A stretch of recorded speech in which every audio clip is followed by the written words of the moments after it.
Bismillahirrahmanirrahim. Assalamualaikum warahmatullahi wabarakatuh. Perkenalkan, nama saya Muhammad Farhan, bisa dipanggil Farhan, dengan NIM 1902309. Di sini saya akan mempresentasikan hasil penelitian saya berupa artikel jurnal yang berjudul Pengaruh Pola Makan Terhadap Prestasi Siswa. Di sini saya akan melakukan presentasi untuk memenuhi salah satu tugas Bahasa Indonesia semester 2.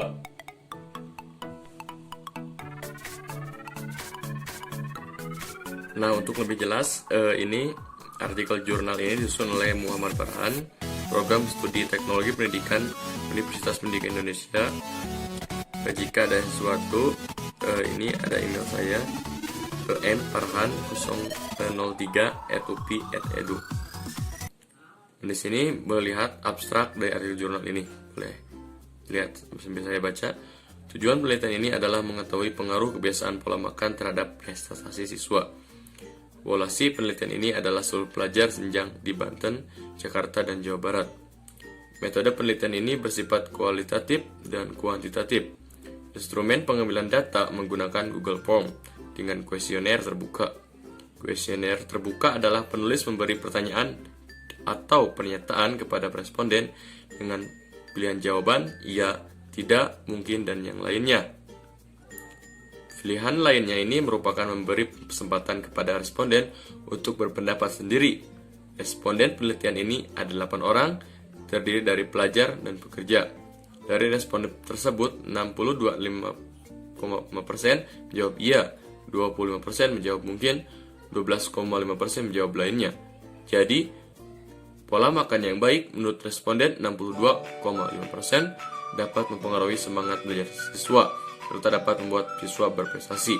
Kata kunci pengaruh pola makan prestasi. Itu tadi penjelasan abstrak. Nah, sekarang saya akan menjelaskan pendahuluan, di mana pendahuluan ini terdapat beberapa. Latar belakang. Prestasi belajar merupakan tolak ukur keberhasilan dari belajar dalam dunia pendidikan menurut Latifah 2010. Tolak ukur di sini yaitu mengetahui berapa jauh siswa mendapatkan prestasi atau mengetahui prestasinya dalam bidang pendidikan. Melihat fakta di lapangan, prestasi anak Indonesia khususnya dalam bidang matematika menurut hasil Program for International Student Assessment atau PISA, negara Indonesia dalam mengikuti tes PISA sejak tahun 2000 sampai 2018, skor PISA Indonesia masih kurang, yaitu skornya di angka 379. Kita melihat negara pembanding, negara Cina dan negara Singapura, di mana negara ini memiliki tingkat skor matematika yang tinggi, yaitu dengan skor 559 untuk Cina dan untuk Singapura 569. Ini membuktikan bahwa negara kedua ini sangat besar dibanding Indonesia, tapi Indonesia tidak rendah hati karena masih ada harapan untuk mengejarnya. Nah, itu jadi secara umumnya latar belakangnya ini melihat dari sedihnya prestasi Indonesia dalam bidang pendidikan. Nah, itu tadi latar belakang. Selanjutnya, batasan masalah. Supaya penelitian fokus terhadap yang kita lakukan, maka saya menetapkan batasan-batasan masalah, yaitu sebagai berikut. Yang pertama, pengisian kuesioner melalui Google Form, diisi oleh pelajar di semua jenjang yang berada di Banten, DKI Jakarta, dan juga di Jawa Barat. Yang kedua, menggunakan kuesioner terbuka, di mana penulis memberi pertanyaan atau pernyataan kepada responden dengan pilihan ya, tidak, mungkin, dan lain-lainnya. Pilihan lainnya ini merupakan memberi kesempatan kepada responden untuk berpendapat sendiri. Yang selanjutnya, yang terakhir, yaitu penelitian ini mengetahui pengalaman seseorang atau pelajar terhadap pola makan yang berpengaruh terhadap semangat pelajar prestasinya. Nah, tadi itu batasan masalah. Selanjutnya, saya di sini akan menjelaskan rumusan masalah. Rumusan masalah merupakan salah satu instrumen yang paling penting dalam sebuah penelitian, atau juga apa yang kita lakukan akan tersusun dengan baik jika rumusan masalah yang ditetapkan. Begitupun dengan artikel jurnal ini. Rumusan masalah yang saya gunakan yaitu ada 3. Yang pertama, apa yang dimaksud dengan pola makan yang baik? Nah, maksud pola makan yang baik di sini memberikan penjelasan bahwa pola makan itu penting bagi anak. Dan selanjutnya, faktor apa saja yang membuat siswa tidak teratur dalam pola makan. Nah, ini untuk mengetahui bahwa sejauh mana siswa itu tidak teratur dalam pola makan. Nah, yang selanjutnya, bagaimana cara membiasakan pola makan yang baik khususnya dalam anak, terhadap anak, yaitu biasakan pola makan terbaik bagi anak. Bagaimana caranya? Nah, di sini akan saya jelaskan nanti bagian bawahnya. Nah, itu tadi rumusan masalah. Selanjutnya saya akan menjelaskan tujuan penelitian ini. Tujuan penelitian ini adalah untuk mengetahui pengaruh pola makan terhadap semangat prestasi siswa. Mengetahui faktor apa saja yang mempengaruhi siswa tidak teratur dalam pola makan, dan mengetahui solusi bagaimana supaya anak mempunyai pola makan yang baik. Nah, itu tujuan penelitian saya.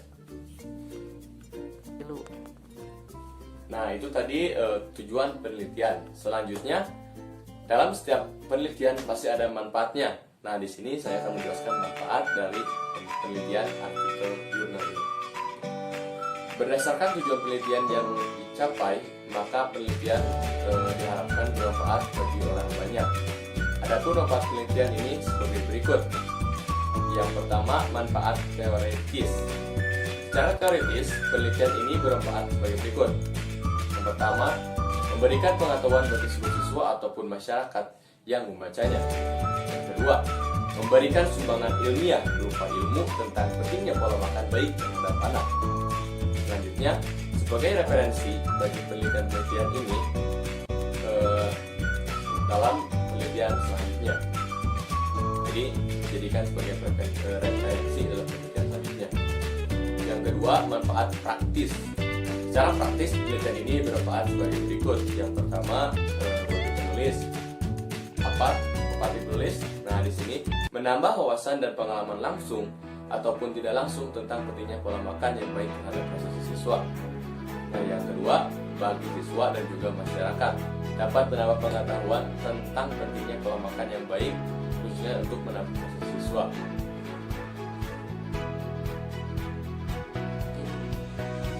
Nah, itu tadi manfaat dari penelitian ini. Yang selanjutnya, metode penyusunan. Metode penyusunan yaitu meliputi 2 aspek. Yang pertama ada proses, yang kedua ada prosedur kerja. Untuk proses ini, metode penulisan bersifat studi pustaka, di mana dilakukan dengan mengumpulkan berbagai mempelajari informasi atau materi yang relevan dengan topik yang diangkat di lingkungan pelajaran siswa. Sumber materi ini berupa dari buku, internet, laporan penelitian, artikel jurnal di dalam negeri atau luar negeri. Yang kedua, prosedur kerja. Di sini meliputi 4. Yang pertama, mengumpulkan dan mempelajari sumber-sumber pustakaan hasil dari penelitian. Yang kedua, membuat kesimpulan dari berbagai sumber pustaka yang sudah didapatkan tadi. Yang selanjutnya, menganalisis seluruh hasil penelitian dari berbagai sumber pustaka yang dipilih dan dijadikan bahasan materi. Selanjutnya, membuat jurnal dari hasil penelitian. Nah, itu tadi rangkaian penjelasan dari bab 1 atau pendahuluan. Selanjutnya kita masuk ke kajian pustaka. Yang pertama kita akan jelaskan pola makan. Nah, di sini saya akan mengambil satu pengertian menurut Departemen Kesehatan apa yang dimaksud dengan pola makan. Menurut Departemen Kesehatan Republik Indonesia tahun 2009, pengertian pola makan adalah suatu cara atau usaha dalam pengaturan jumlah dan jenis makanan dengan informasi gambaran dengan berbagai meliputi mempertahankan kesehatan, status nutrisi, mencegah atau membantu kesembuhan penyakit. Selanjutnya yaitu komponen dan dimensi pola makan. Menurut Sulistyoningsih tahun 2010, Pola makan terdiri dari 3 komponen, yaitu jenis, frekuensi, dan jumlah makanan. Apa yang disebut jenis makanan? Nah, jenis makanan adalah pokok makanan seperti lauk, sayur mayur, dan juga buah-buahan, itu pokok dari makanan. Yang selanjutnya yaitu frekuensi makanan. Apa yang disebut dengan frekuensi? Frekuensi adalah seberapa sering kali kita makan dalam sehari, baik pagi, siang, dan juga malam. Nah, yang terakhir yaitu jumlah makanan. Jumlah makanan adalah banyaknya makanan yang dimakan oleh setiap individu atau kelompok. Yang selanjutnya itu faktor yang mempengaruhi pola makan. Seperti yang ketahui bahwa pola makan adalah perilaku yang sering kita lakukan dalam memilih menggunakan bahan makanan yang kita konsumsi. Setiap orang mempunyai pola makanan masing-masing, baik teratur maupun tidak teratur. Tetapi pola makan yang baik adalah pola makan yang teratur. Di sini banyak faktor yang mempengaruhi pola makan siswa. Yang pertama, menurut teori Lawrence Green tahun 2010, perilaku dipengaruhi oleh 3 faktor. Yang pertama, faktor predisposisi atau predisposisi factor. Faktor predisposisi ini adalah faktor-faktor yang mempermudah terjadinya perilaku seseorang, baik pengetahuannya, sikap, keyakinan, nilai-nilai, tradisi, dan sebagainya. Jadi menurut Lawrence Green ini intinya itu yaitu faktor yang mempermudah. Nah, selanjutnya yaitu faktor pendukung atau enabling factor. Faktor pendukung adalah faktor yang memfasilitasi perilaku dalam seseorang dalam bertindak. Itu di fasilitasnya itu faktor menurut enabling factor ini. Selanjutnya itu faktor pendorong atau reinforcing factor. Faktor pendorong adalah faktor yang memperkuat perilaku seseorang dalam bertindak. Jadi faktor pendorong ini adalah faktor yang memperkuat perilaku seseorang dalam bertindak. Nah, yang kedua menurut Mary and Balasai tahun 2009. Beliau mengambil 2, yaitu ada faktor internal dan faktor eksternal. Faktor internal di sini ada 2, yaitu fisiologis dan juga psikologis. Apa yang disebut dengan psikologis? Psikologis ini, fisiologis ini yaitu makanan, sarapan, rasa kenyang, dan sebagainya.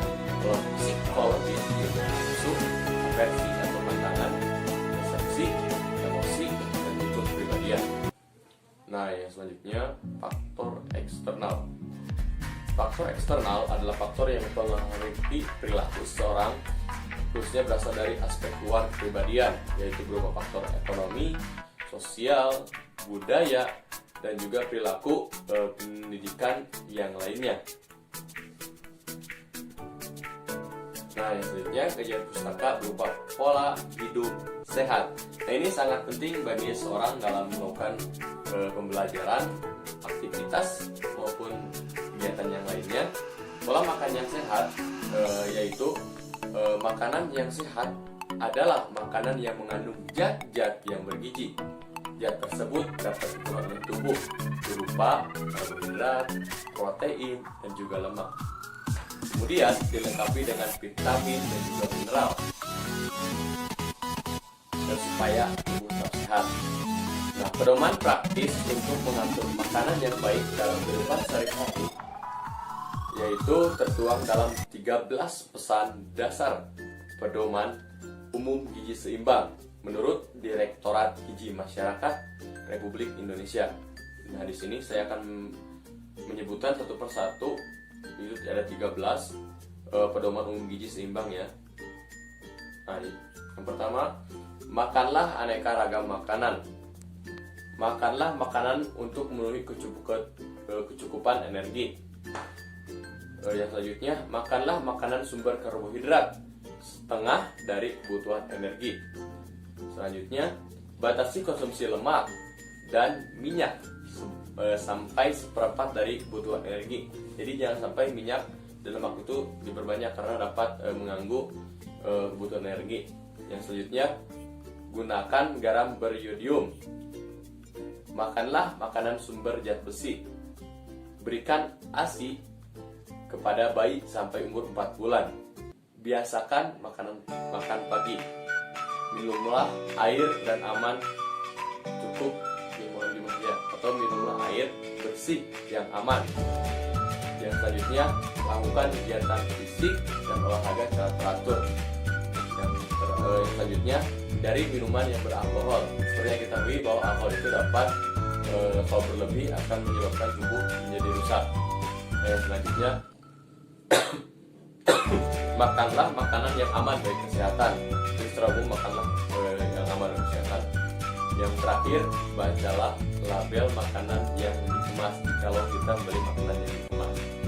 Nah, itulah 13 pesan pedoman gizi yang seimbang dari Direktorat Gizi Masyarakat Republik Indonesia. Nah, selanjutnya saya mendapatkan dari artikel pedoman gizi seimbang Fakultas Kedokteran Universitas Indonesia yang dikeluarkan pada tanggal 27 April 2009. Dijelaskan bahwa kebutuhan gizi seseorang bergantung kepada 4. Yang pertama, golongan umur. Yang kedua, jenis kelamin, pria atau wanita. Yang selanjutnya, 3, berat badan dan tinggi badan. Yang selanjutnya, aktivitas sehari-hari. Nah, itu 4 itu berpengaruh terhadap memerlukan kebutuhan gizi seseorang. Nah, di sini saya membuat tabel jumlah proporsi makan memenuhi gizi seimbang pada usia 19 tahun sampai 29 tahun. Di sini saya akan menyebutkan dari bahan makanannya apa, proporsinya berapa. Nah, untuk usia 19 tahun sampai 29 tahun, yaitu untuk nasi 8 porsi, sayuran 3 porsi, untuk buah-buahan 5 porsi, untuk tempe 3 porsi, untuk daging 3 porsi, untuk susu 1,5 porsi, untuk minyak 7 porsi, dan untuk gula 2 porsi. Itulah porsi makan untuk umur 19 sampai 29 tahun. Nah, selanjutnya jumlah proporsi makan memenuhi gizi seimbang usia 13 sampai 29 tahun. Jadi umur 19 sampai 29 tahun di sini di sini menjelaskan 13 sampai 49 tahun atau menuju orang dewasa. Itu 49 tahun ya, dengan menuju orang tua nih. Yaitu nasi 4,5 porsi, sayuran 3 porsi, buah 5 porsi, tempe 3 porsi, daging 3 porsi, susu 1,5 porsi, minyak 5 porsi, dan gula 2 porsi. Nah, itulah untuk porsi makanan 13 tahun sampai 49 tahun. Nah, sumber Fakultas Kedokteran Universitas Indonesia. Nah, tadi kan itu pola makan sehat. Nah, selanjutnya aktivitas yang sehat bagaimana? Aktivitas yang sehat adalah segala kegiatan yang kita lakukan menunjang hidup sehat. Kegiatan yang baik tentunya akan membuat fisik atau psikis seseorang berjalan dengan baik.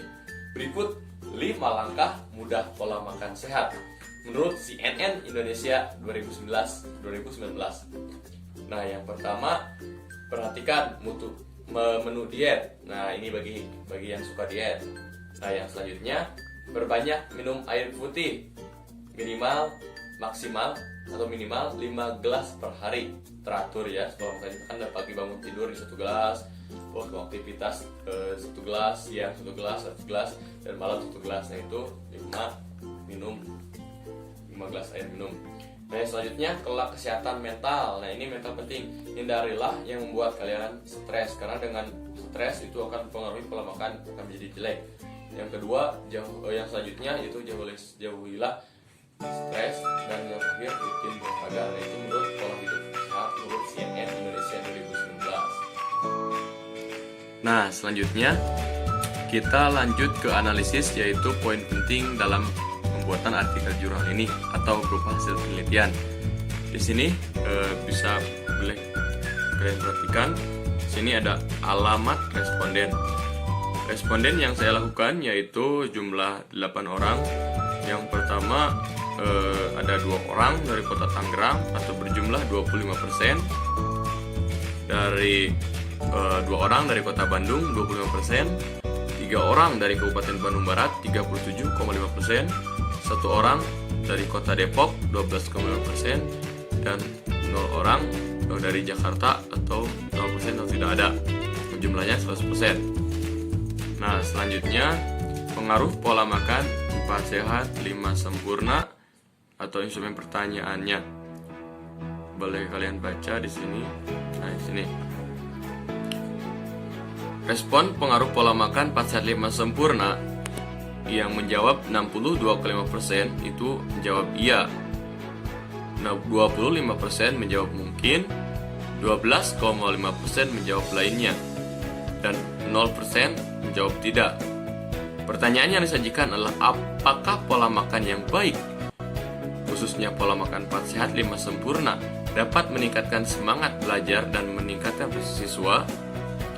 Tanggapan pertanyaan tersebut seperti yang kita atas lihat bahwa ternyata pola makan 4 sehat sempurna itu 62,% itu menjawab iya, karena mereka mengetahui bahwa pola makan 4 sehat sempurna itu memiliki gizi yang baik bagi tubuh mereka.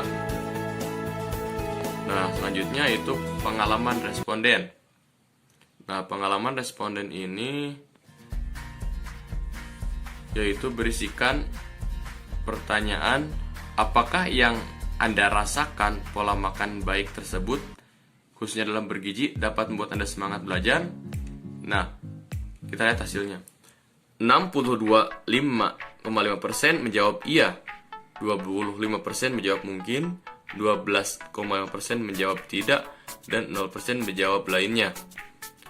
Nah, di sini menggambarkan bahwa pengalaman respon ini 25% itu menjawab mungkin, khususnya yang 62,5% itu mereka mengalaminya bahwa pola makan yang baik itu dapat mempengaruhi belajar mereka. Nah, itulah dari penjelasan dari abstrak bab 1, bab 2, dan juga bab 3. Nah, selanjutnya itu bab terakhir, bab 4, penutup. Penutup meliputi kesimpulan dan juga saran. Nah, di sini saya akan membacakan dan juga menjelaskan kesimpulan yang telah kita rangkum dari penelitian jurnal ini.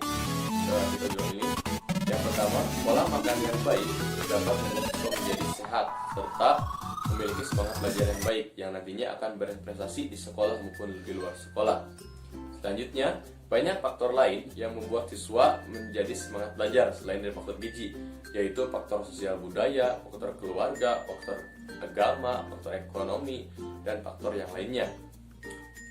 Ada 8 responden dalam penelitian ini meliputi atau beralamat di Kota Tangerang, Kota Depok, Kota Bandung, serta paling banyak berada di Kabupaten Bandung Barat, yaitu dengan berjumlah 37,5% responden. Selanjutnya, tanggapan pertanyaan tentang pola makan 4 sehat 5 sempurna yaitu berada paling tinggi 62,5% menjawab ya, 25% menjawab mungkin, 12,5% menjawab lainnya, dan 0% menjawab tidak. Selanjutnya, tanggapan pertanyaan tentang pengalaman responden mengenai pengaruh pola makan yang beliau rasakan. Jadi ada 62,5% menjawab iya, mereka merasakan pengalamannya. 25% menjawab mungkin karena dia merasakan atau tidak merasakan. Dan yang selanjutnya 12,5% menjawab tidak, dan 0% menjawab lainnya. Nah, selanjutnya saran. Penelitian ini perlu disempurnakan untuk meningkatkan pengetahuan dan pengaplikasiannya, sehingga saran kepada pihak-pihak terkait perlu dilakukan. Antara lain, pertama, masyarakat khususnya kaum pelajar harus membiasakan pola makan yang sehat. Yang kedua, perlu pengawasan orang tua terhadap anak dalam pola makannya. Yang terakhir, pemerintah atau instansi atau lembaga swasta atau negeri perlu melakukan kegiatan edukasi kepada masyarakat seperti mengadakan seminar dan juga mengadakan konsultasi langsung terjun ke masyarakat berupa seminar, edukasi, pengetahuan door to door, dan juga yang lainnya, itu berupa sarannya. Nah, setelah dijelaskan dari bab 1 sampai bab 4, di sini saya mengambil referensi, ada 1, 2, 3, 4, 5 referensi yang saya buat dalam bentuk daftar pustaka. Yang pertama adalah Husna 2012, berjudul Gambaran Pola Makan dan Gizi Mahasiswa Kuliah Klinik Senior atau PKS, berasal dari jurnal muhammadiyah.ac.id halaman 23 sampai 30. Selanjutnya Indiana 2017 bulan Juni hari Jumat yang berjudul faktor-faktor pola makan remaja di sekolah menengah kejuruan negeri 4 Yogyakarta halaman 21 sampai 31. Selanjutnya ada Mardani 2002 bulan Desember hari Senin, pola makan yang berjudul pola makan sehat, cetak di Dunia Maya halaman 1 sampai 2. Yang selanjutnya ada CNN Indonesia 2019 yang diterbitkan hari Selasa bulan September, diambil kembali dari http www.cnnindonesia.com. Yang terakhir Renita 2017 gambaran pola makan dan status gizi mahasiswa baru program studi diploma 2 gizi Universitas Muhammadiyah Semarang yang diambil dari jurnal repository.unimus.ac.id halaman 2 sampai 4. Nah, itulah penjelasan artikel jurnal yang saya buat. Di sini terdapat beberapa lembar, mudah-mudahan ini dapat diberikan bermanfaat.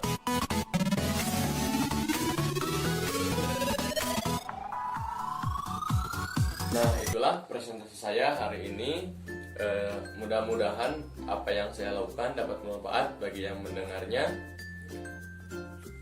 Mohon maaf bila banyak kesalahan apa yang dari penelitian ini ataupun dari segi penulisan ataupun kata-kata presentasi saya.